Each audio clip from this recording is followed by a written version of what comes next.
If you told teenage Vijay that he would be the CEO of any company, he would have thought you were lying. And I never really expected to. I never chased this position.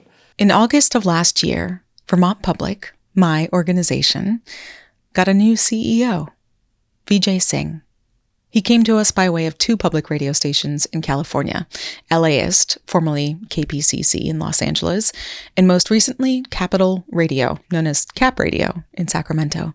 And in full disclosure, I was part of a group of staff that advised our board of directors when they made the hire. I think just from the day I met you, I was just being like, wow, he's got so much vision. And I don't know how the hell we're going to get there, but I like the way this guy is talking about it. This is Vijay's first time being a CEO, though he has had a hand in ushering companies through times of deep change, including digital transitions at those radio-forward organizations.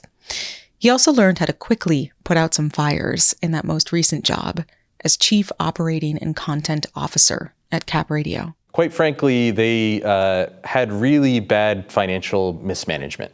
In addition to that, the previous GM is accused of stealing some money from the organization. So it was a combination of really, really bad things. And that really, I learned how quickly I was good at running a large institution and helping an organization out of crisis. That was kind of the first time where I ever thought, oh, maybe this senior leadership thing is a good fit for me. Yeah. Vijay kept on that leadership course and made his way to Vermont Public. But just 9 months into his tenure, things took a turn. President Trump issued an executive order overnight instructing the Corporation for Public Broadcasting to halt all funding for PBS. The House voted overnight to take back federal funding for public media. $1.1 billion for public broadcasting. That's all of the funding for the next 2 years. Public media stations around the country are waking up to a new reality. Vijay and I spoke on August 29th, 2025. And 2 days before this interview, Vermont Public eliminated 15 positions at the organization and shifted 2 full-time roles to part-time. Those cuts amounted to a 14% reduction in Vermont Public's workforce. In an interview after the announcement, Vijay said that the layoffs were a direct result of the loss of federal funds. It's been a time of heartbreak for all of us, to say the least. I wanted to sit down with Vijay because, well, he's the guy in charge through all of this, the guy who has to answer to and for all of this change. And I had some broader questions as well about PBS, NPR, and its member stations finding themselves on the bad side of our current administration, about what the future looks like, not just for our station, but like news writ large. And of course, when it comes to our station, I had some direct questions for Vijay as well. Do you have any final words for those who have lost their jobs right now?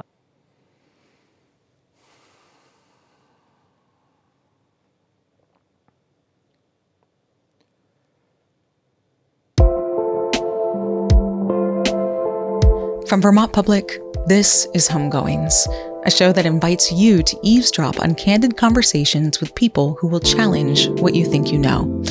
I'm Myra Flynn. Today, a conversation with Vermont Public CEO Vijay Singh about how he's responding at our station to the recent cuts to federal funding. Also, about some of the assumptions folks make about those of us who work in public media. From accountability to maintaining integrity to layoffs, we're unpacking it all. This is Homegoings, and thankfully, we're still a proud member of the NPR network. Welcome home.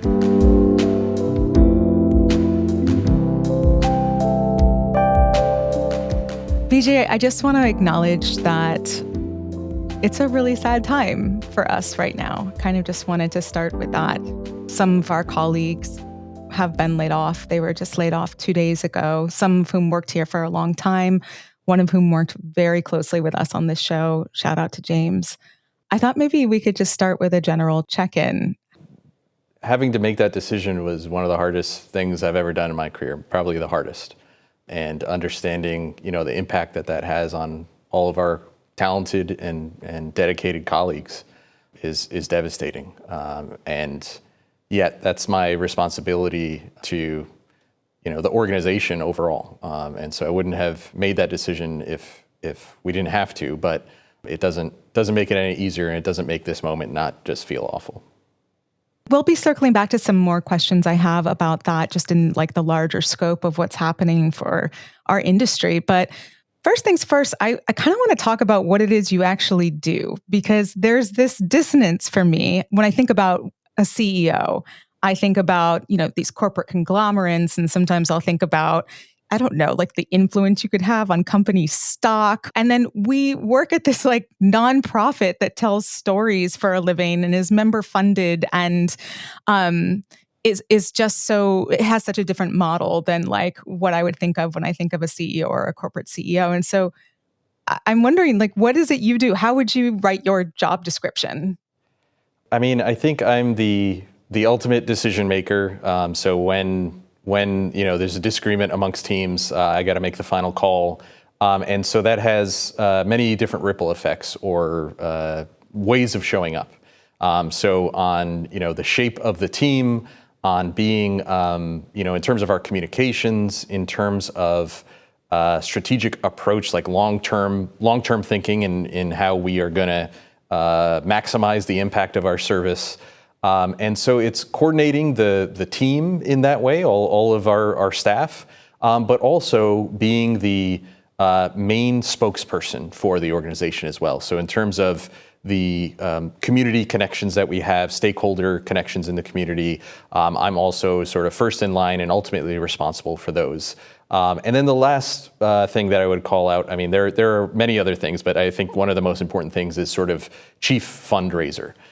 So of course we have a very talented development staff, and I don't mean to diminish their expertise, but at the end of the day, I'm the one responsible for bringing in the revenue that supports the work that we do, and making sure that the sort of machinations that make all of what is possible for an organization our size in a state as small as Vermont is as functioning as smoothly as possible.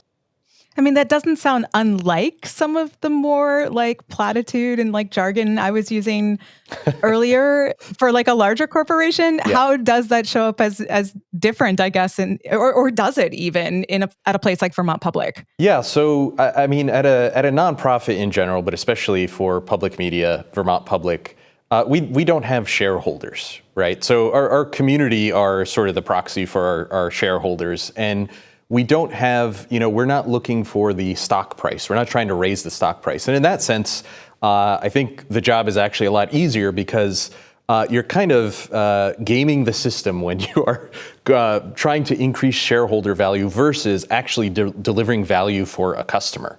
And that's what we get to focus on. That's what I get to focus on is, are we having the biggest impact we can for the communities that we intend to serve?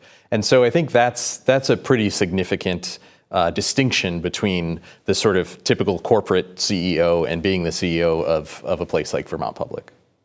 You haven't been our CEO for very long. Has it been a full year now? Not quite, almost. October 1st will be a year.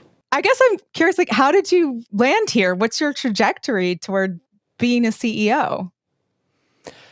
If you told teenage Vijay that he would be the CEO of any company, I would have definitely thought he would have thought you were lying. And I never really I never chased this position. I went to film school, which was an interesting experience. Like a lot of degrees, maybe unfortunately the majority of degrees today, I don't know how much it really helped in my early career, but it did introduce me to a lot of really interesting things. And right after I graduated, I made some documentaries. And that was a great experience to learn production. I mean, I was a one-person crew. I did everything top to bottom, and that was fantastic for learning how to do all of the things.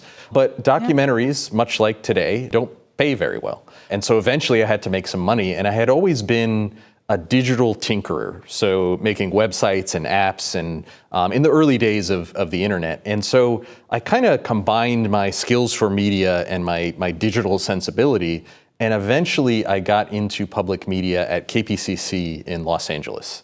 And there I was in charge of product management. And I realized actually that the problem that I was trying to solve as a documentary filmmaker is the same problem that public media has solved in finding funding sources, how to pay creators to tell awesome stories. And as a product manager, doing that on a really detailed level for specific audience-facing products was a really interesting challenge for me. It was KPCC, now it's called LAist. We acquired LAist while I was there, and I helped sort of stand up that part of the business.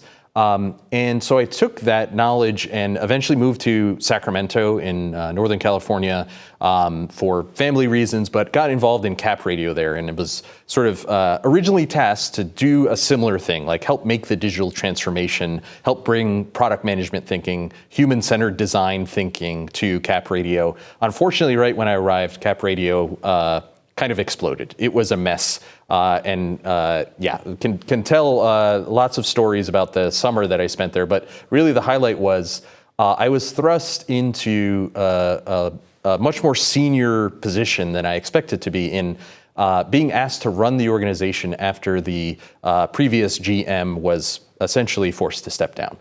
That really, I learned how quickly I was good at running a large institution and helping an organization out of crisis. And that was kind of the first time where I ever thought, oh, maybe this like senior leadership thing is a good fit for me. Yeah.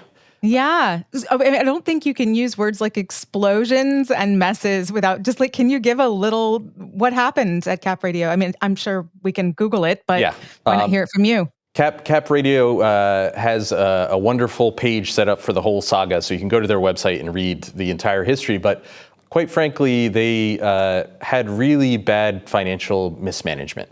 In addition to that, the previous GM is accused of stealing some money from the organization. So it was a combination of really, really bad things. They were in the midst of a construction project where the costs had kind of gotten out of control. It was in downtown Sacramento, which at one point was being revived, and then COVID hit, and like most downtowns have kind of now died.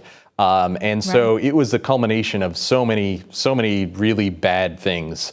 Any day of that summer, Cap Radio should have gone out of business.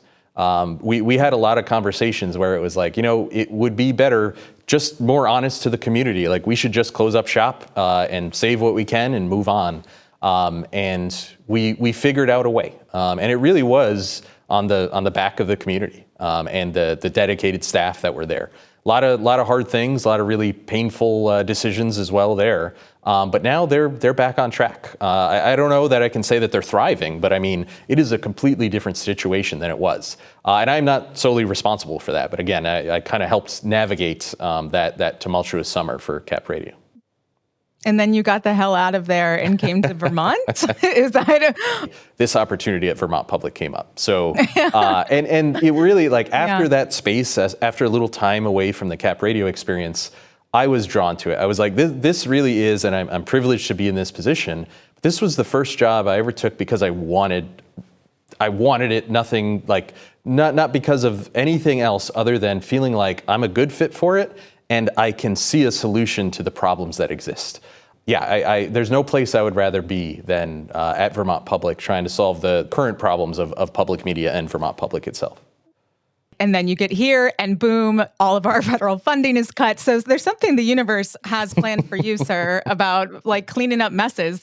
But one of them is like, Trump's had these attacks on public media. He believes that assumption that a lot of people believe, that we are leftist and we are biased. He actually said that we receive millions from taxpayers to spread radical woke propaganda disguised as news. That was in the executive order that came out in May. What was your reaction to this news when it came down? I mean, it wasn't exactly surprising. That framing is really tough because our goals as journalists and trying to share reliable information, especially for our local communities, that really hurts. That the president is sharing information that's just not true. Now, what is true about that, and I don't want to dismiss millions of people across the country who have that perception. And so perhaps the president is reflecting a perception that a lot of people have. And I'm not trying to diminish the view that they have in that sense. But what really bothers me is, this was targeted at NPR and PBS. And again, I disagree with that view in general, but put that aside for a second. The funding that we lost disproportionately impacts local stations, and even more so, local stations in rural and low-income areas. And so the idea of pointing the guns at NPR and PBS and doing damage to NPR and PBS, it will do that as well as a result of the sort of ripple effect of losing this funding. But in fact, it hurts rural and low-income Americans most. And so when I saw that news, that's where my mind went, is if this sticks, and if more people sort of believe this angle and buy into this angle, America is worse off. And so I hate to be sort of pessimistic, but not much has changed in America. Like this feels like classic DC elites making choices that are not what rural and low-income Americans really want. It's a wild time. Yep. Yeah. Can you explain to people who maybe don't understand what this CPB, everybody's been hearing CPB funding. What is the Corporation for Public Broadcasting? Why does this funding matter? What does it do for us? And what does it do for us at Vermont Public? But writ large. So the Corporation for Public Broadcasting was created during an act of legislation in 1967, I believe it was. It's a third party. It's its own nonprofit, separate from the government. It is not a government agency. And the idea was it would take appropriations from Congress and then disperse it to local institutions across the country. Many, university licensees, some community licensees like us, but it would help to make sure that we could reach rural areas across the country. Like one of the things that people talk a lot about related to CPB funding was 99% coverage across the entire country. That is unreal. Reaching 99% of every county in the country. So what would happen is Congress would, when they passed the yearly budget, they would include 2 years of forward funding for CPB. So in FY25, they would include the funding for FY26 and FY27. And the reason for that 2-year forward funding was to try and reduce the amount of political influence on this money, because they understood a lot of this was going to news. And so when it was created, again, it was intended to reduce the amount of political influence over how this money was dispersed. And again, given to this third party so that it could be dispersed in an objective way. So every year we apply for this money through CPB. And then we get our disbursement. It typically leaves the Treasury and goes to CPB sometime in the fall, and then we get it about November, like 80% of it or so. And this is true of most stations across the country. For some stations in really rural markets, like North Country Public Radio, our neighbors across Lake Champlain in New York, it accounts for, I think it may be 15% or so there. Our other neighbor, Mountain Lake PBS, across Lake Champlain, it's 35% of their budget. So in some places, it's a significant amount of the budget, and that is to make sure that, again, we can execute this service in really rural places.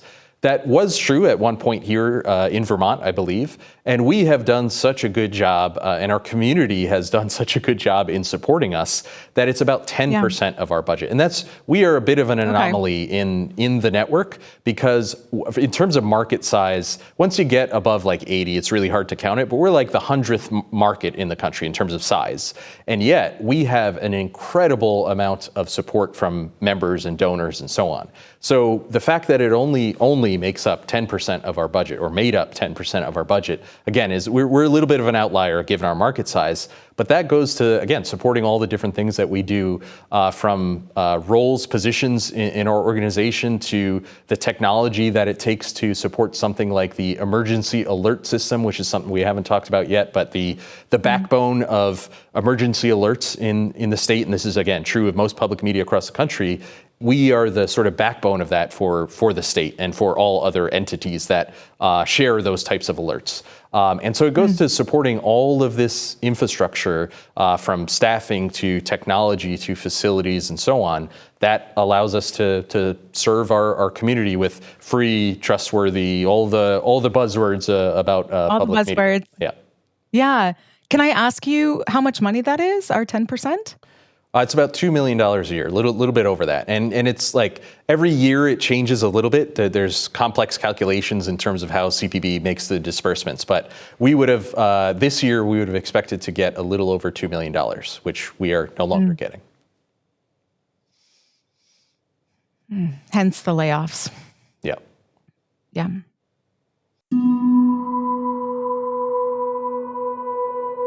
When I think about us, I think about people's assumptions of us. I think about NPR and its member stations in the way the world thinks about NPR and its member stations in some ways. And yet I'm privy to the way things really work and really are. And it's interesting. Ahead of this interview, I asked some of my colleagues, reached out to some other folks. I was like, give me all the stereotypes and like juicy assumptions that we have about people who work at NPR or NPR stations or places like Vermont Public. Maybe some of them true, maybe some of them not true, but I wondered if I could run them by you and get your hot take on some of them. Sure, let's do it. One of them is that we're all highly educated, that we all have intellectual conversations, maybe over like lattes on a regular basis with our tote bags. And we all hold these super high degrees. And that's almost a prerequisite in order to work here. What's your hot take on that? I understand where that comes from. I think we have been closely coupled with academia, and I mean, out of educational TV, and we do have an educational mission, and so that's very understandable, and I think maybe that's where it comes from. In all the organizations I've worked, that is not true top to bottom, but I think there is an academic sensibility that is pervasive in public media. So that part of it is true, regardless of the technical degrees that one might actually hold. I do think it works against us in some cases, like having a staff full mostly of people who have gone to college is different than when you have folks who haven't. And if you're trying to reach everybody, having those perspectives are important. And again, this is not true across the board, top to bottom, but I think our academic approach, or at least the perception of our academic approach, is part of the reason why we lost our federal funding, why a large part of the population no longer even wants to tune in, regardless of when they listen, whether they are believing the stories that we're telling. They just already assume, well, that's that elitist stuff that I have no interest in. Right. And it's not for me. Yeah. That's what some people think. Yeah. Okay, here's another one, that we're all suburban and urban dwellers in places like cities or progressive suburbs, and that we don't live in rural areas, those of us who work for public media. What's your hot take? Well, we know that in Vermont, that's definitely not true. I mean, lots of people live in Burlington, but even Burlington is a pretty small city when you look at other cities around the country, and Vermont is mostly a rural state. Some of the biggest impact that public media has are in rural parts of the country, in places where there are tiny populations, where literally the only source of information is the public radio or public television station. And so that concept is absolutely not true. Maybe that's, again, part of the story that we haven't told well enough. Over the past year, I think we've been trying to tell that part of the story. But yeah, our service in rural areas is part of the magic, part of the thing that I think is, again, most impactful about public media service. Yeah, and part of the point, right? Yeah. Like, part of the point of the Corporation for Public Broadcasting is that it's public broadcasting. Like, accessibility has been built into the model right from the start. So I've always found that one kind of interesting. I do think like urban city dwellers, I don't know, I like a city. That's fine. But I grew up in rural Vermont, and I grew up listening to legacy Vermont Public Radio and watching Vermont PBS. And we didn't get any other channels. And there were people down the road who had like crank radios who were using those just so they could get the weather. All right, this one, which makes me laugh because I feel like I've been guilty of it, but there's a lot of critique about our voice and like the way that we speak. It's been called like the NPR voice, and assumptions that like we're kind of doing this put on that's not totally authentic to who we are, but we're trying to do it so that we can like, I don't know what we could do with it, like calm people down in some ASMR type of way. But true or false, what do you think about the way we speak? Again, this is one that I understand where it comes from. I think this is starting to change, which is a really good thing in my opinion. I think a lot of that comes just out of the news business in general, journalism, where we're striving to be so objective, and so we bring that even to the voice that we present and how we ask hosts and anchors to speak. And I think in 2025, people are looking to build a relationship with people who they trust. And even outside of that, just trying to allow people to show up as their authentic self is not only the right thing to do, but I think it will build more trust with the listeners and viewers who we're trying to reach. So again, I understand where that comes from. I think there is some truth to it, but it's starting to change, and I think we ought to lean into that even more. Yeah, agreed. I think it's like it's not a good representation of like humans. Like we all don't sound like that. It can be a little robotic. I'm so excited whenever I hear AAVE, for instance, on the radio, or even a Southern accent or something that just like the Vermont accent, which is like, it's so poignant to me when a Vermonter is on air. I find myself leaning in more because I can trust that a real person is on the other end there. So, and yet I speak like this, so I think I'm part of the problem. I don't really know. But it's our job to reflect our community. I mean, this is the beauty of the sort of federated system we have. We should do our best to represent all the different literal types of voices in the communities we serve. And I agree with you. When I hear the variety of voices, not just here at Vermont Public, but across the network of stations, that is the beauty of our system, and it reflects what maybe not all the beauty, but all of the different and interesting things that is America. Yeah. Is this your real voice, or is this a put-on voice? This is maybe a little bit more corporate than normal. It's hard for me not to do it when I'm on camera, quite honestly. But no, I would say it's pretty close. I would love to find out that off camera and outside of the office, you just have this like raging like Mississippi accent going on or something that's like totally hidden behind the scenes. My wife Amanda tells me she hears my New York accent a little bit, like water without the proper T sound. And maybe again, off camera, I might lean into that a little bit more. Maybe a little bit of my sort of Guyanese upbringing plays in a little bit. But I feel like this feels like me most of the time. Okay, I guess the last one I wanted to run by you is this assumption that all of us working in public media are left-leaning and liberal. And go. I mean, I know that to not be true from, again, all the different organizations I've worked for. It's another one where I understand where that perception comes from. And this gets really, really messy because we, in a lot of, like, take something like climate change, for instance. As soon as you say the word climate change, people are going to assume you are a progressive, leftist, Democrat, whatever. And so it's really tough to navigate that one because there are some facts, there are some truths of the world that we are going to stand by no matter what. But again, in our effort to serve everyone, we have to be cognizant of that idea, that as soon as you venture into certain territory, as soon as you assert certain facts, that some people are just going to tune you out. And I think that's part of the challenge that's ahead of us for all of public media, is figuring out how we navigate this world of alternative facts, or, the way I think about it in terms of the problem we need to solve, to try and not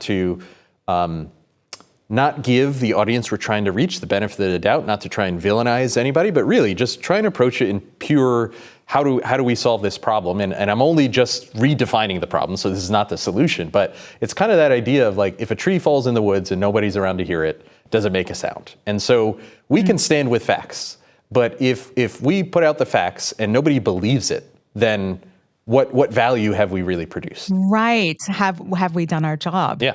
I think like so many social issues and also like, as you call them, facts, but also like science have all just like merged into one like politicized conversation.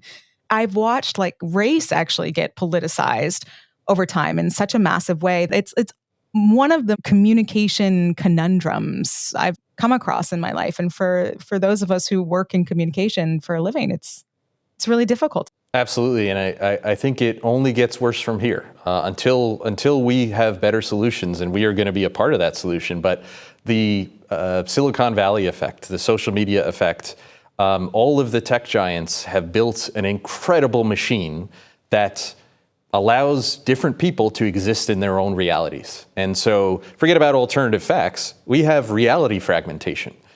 Someone will open up their phone and scroll through it all day, and they get a completely different experience than the person sitting right next to them. And that reality fragmentation is causing, I think, the acceleration of the problem that you're highlighting. And that is also why, the defunding of public media is devastating. I mean, not only do those products, and I mean the social media or tech companies, they turn the audience into the product, right? They put advertising in front of them. They're selling personal data.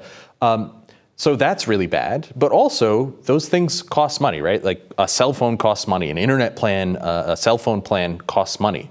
Radio, I guess you have to have a radio, but I mean, it is a free, like turn on the dial and it is free. And right. in rural parts of the country, that has a real impact. And so not only like this, again, these things are all intertwined, from the technical delivery of the thing to how people perceive it and how we shape it and how we consider, someone who may be skeptical actually approaching it and consuming it. We are contending with tech giants who have endless budgets and are only building a better and better machine every day to keep people in their disparate realities. It feels pretty visceral right now because, again, they've sort of targeted us specifically, and that doesn't feel good. But in all honesty, I think this is true of many governments before this administration. But it is, again, par for the course, where the sort of most vulnerable among us are least cared for and end up taking the brunt of changes made at the highest level. There have been a lot of cuts to federal funding since this administration took office. And, I think about education, I think about the arts. What is it that makes our federal funding, specifically in public media, not only different to cut, but like maybe even dangerous? What's that difference there? I don't know about difference because I think a lot of that funding is important, and I don't want to try and judge one bit of it or another. But what's dangerous about it for public media, for us, is there are already ripple effects of losing this funding. So there's going to be a fragmentation of this wonderful network that we built. There is what we call a local national partnership, which is true. We have a partnership with NPR or PBS, and we bring in that national and global content. Meanwhile, we have our own people on the ground here in the community. And so we're giving sort of a wonderful breadth of information to people. And again, it's trustworthy, it's well-researched, it's rigorous. And when the network starts to fracture, and by fracturing, I mean, there are going to be, like, again, in a station that gets 50% of its federal funding is at some point going to go out of business unless they solve that problem, because that's just too much money to try and absorb with efficiencies and so on. When they go out of business, then a station like ours, who may weather that storm, our fees go up. And if the fees go up for everybody, then it becomes unsustainable. And then we have to make impossible choices like, well, do we keep that national programming or do we keep our local programming? And that is not what we're here for. We're here for local service. But that national programming is a key part of the mix. It's a key part of what people come to us for and have come to expect from us. So there's that part of it. And there's another really dangerous part of this where, the apparatus is sort of taken over. We trust our system because of the beauty and the frustration of the federated system is all of these local institutions are making editorial calls on their own. They're doing right by their community. And because of this, there will be more centralization. There'll be more influence from the government, actually, the state governments, a lot of places where there's state funding.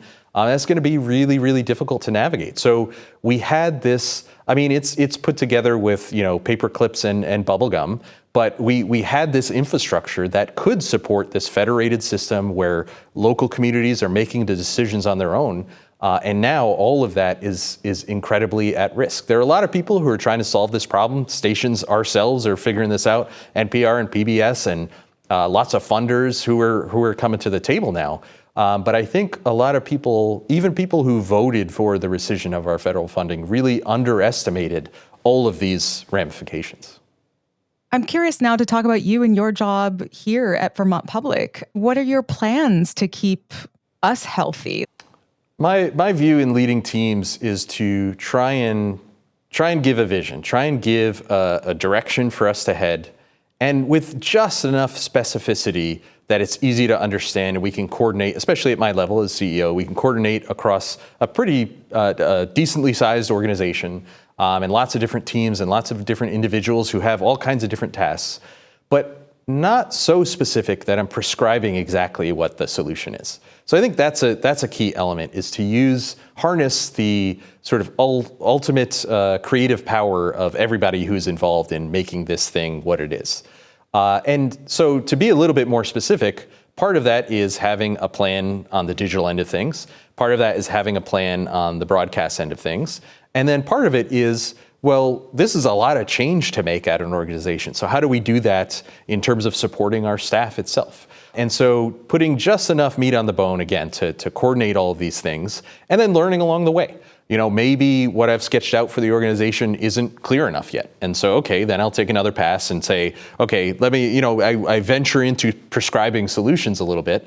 Maybe it helps kind of give a little bit more directionality, but it's kind of reformulating the way the organization thinks about itself. So instead of being a broadcast institution, we need to be a learning organization. We need to be an audience-first organization. So right now, our number one product tends to be on radio broadcast and television broadcast. But we need to think of ourselves in the same way, learn about our audience in the same way that got us to where we are on the broadcast side on all of the other places that we deliver our content. And I think if we are dogged about that, if we're able to really focus on that, we'll be able to balance, again, this sort of digital and broadcast dance that we're doing. But also on the ground, with our feet on the ground at work right now, circling back to those layoffs, would they have existed if it weren't for what's happening right now with our cuts to federal funding? And second part to that question, if not, how does it feel to have, the federal government kind of meddling in the flow of your job? So, I mean, any one person let go is a travesty. Any single person is devastating. But that is 14% of our workforce. That's 14% less available resources to do all of the service that we do. And the idea that, a single act of Congress that I happen to disagree with now has a ramification not only in how I approach my job, but the lives of a lot of people who we cared about it makes me angry, and I have to be careful with that because I don't think that necessarily helps me navigate this moment, the responsibility I have to the institution and the team that remains. But yeah, to be honest with you, it makes me really, really angry. But it is a part of sustainability, and we have to be realistic about what's ahead of us and kind of reformulate our thinking to the idea that $2 million that we were expecting every single year no longer exists. It evaporated. And so I take that as the opportunity that it is to rethink ourselves and to accelerate all of these different challenges that we're up against. There's no joy in this crisis that we're in, that Vermont Public is in right now. But I think we have to try and look at, well, what are the positives that we can take from this? What does this allow us to shed in terms of assumptions and previous ways of thinking that have directed us and sort of, I wouldn't say painted us into a certain corner, but those are truths that we held so dearly, and the world is entirely different now. The CPB going away is a seismic shift in our industry. And again, there are terrible effects of that, and we are feeling that here at Vermont Public this week. But there are also, that opens up opportunities that we cannot waste in trying to realize as soon as we possibly can. Yeah, I mean, speaking of like legacy issues, I mean, one of them that I do know to be true is this overwhelming whiteness that has existed at legacy NPR. And there have been so many attacks on DEI and identity as well from this current administration. And here you are, a CEO of color at Vermont Public. And I just wonder, how does it feel for you to kind of hold your identity and also have it under attack, I guess, at the same time, and still have to push us forward?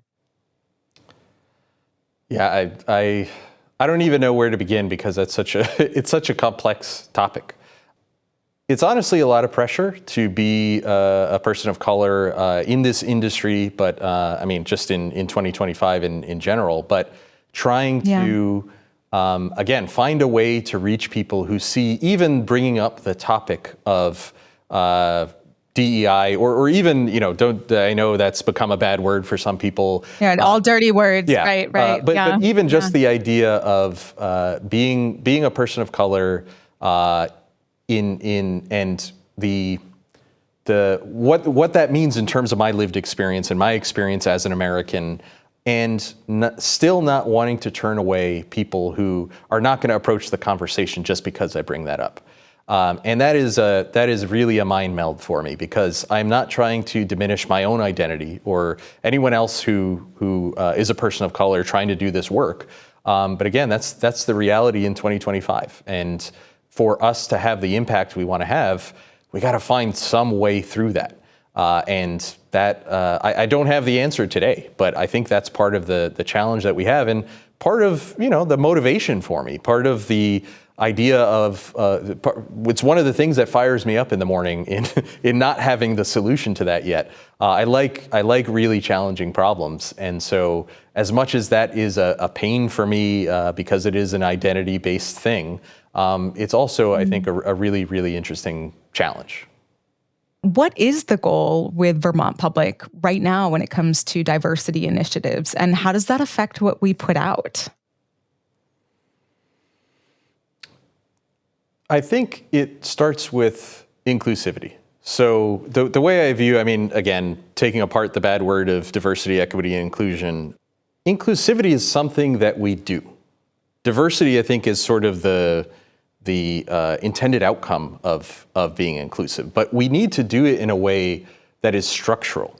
I think a lot of the approaches, and I'm grateful for the movement that moves any of this kind of stuff ahead, but sometimes the approach can be tokenism or a virtue signaling or whatever, those types of ideas, versus really changing an organism at its base structure.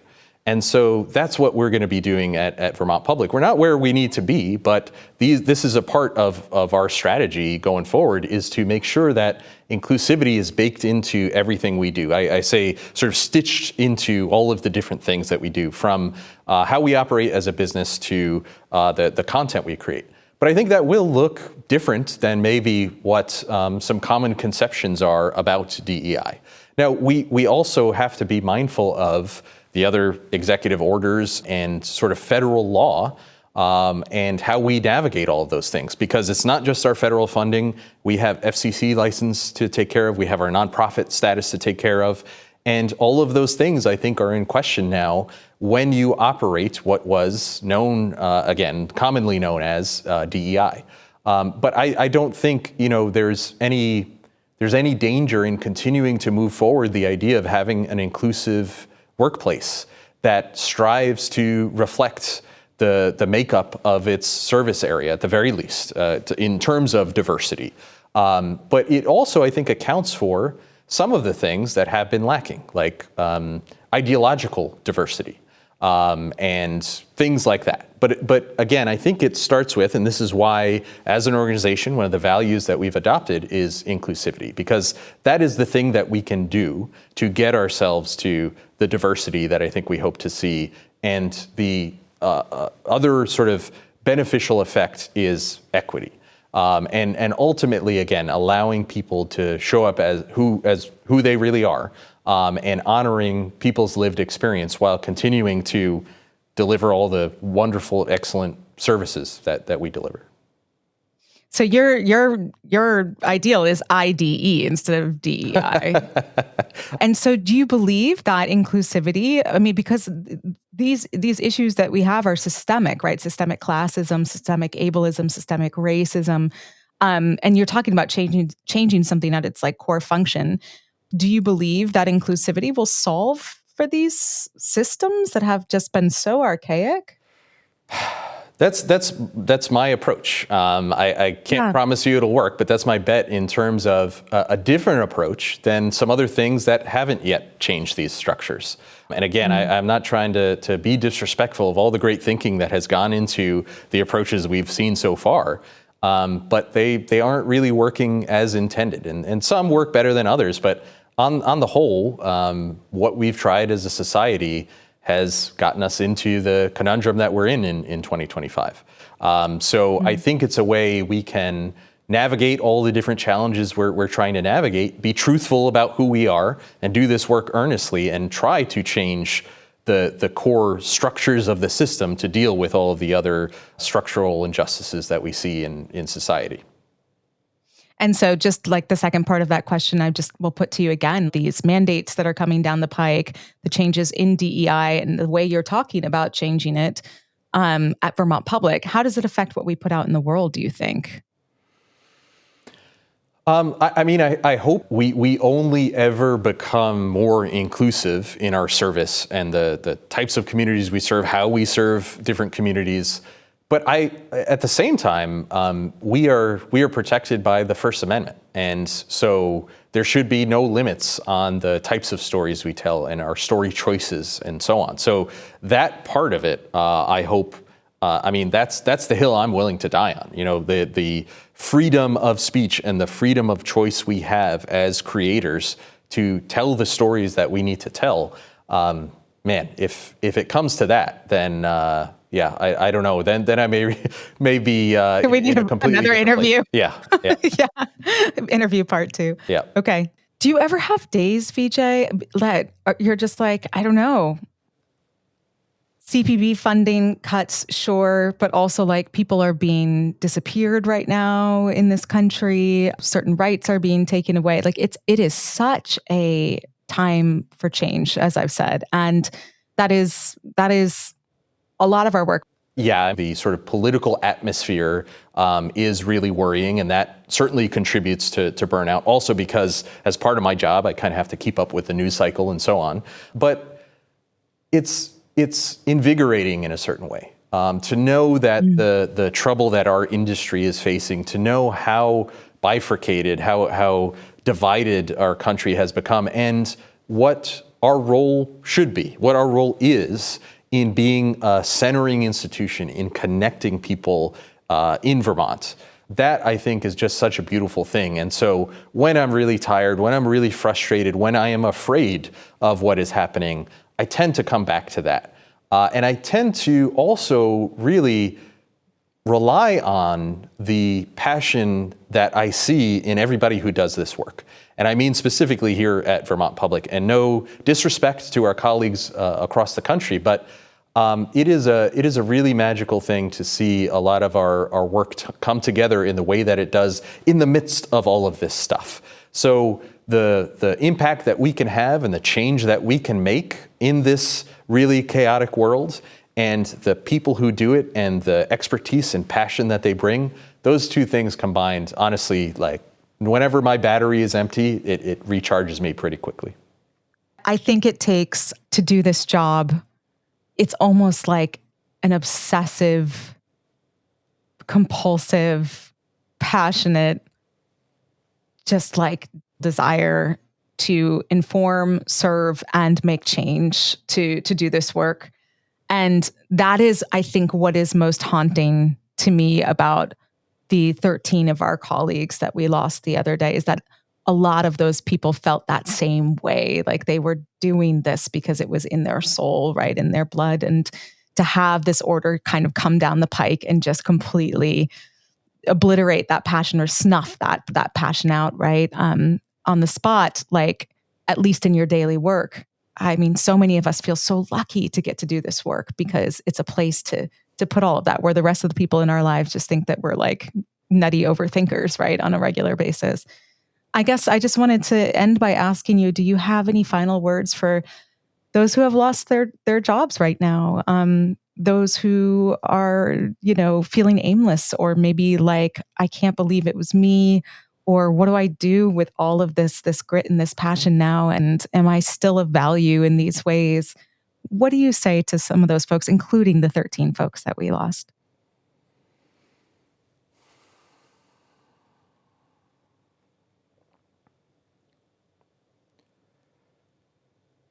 I certainly hope folks in our industry and at Vermont Public understand that they are still of value. It is a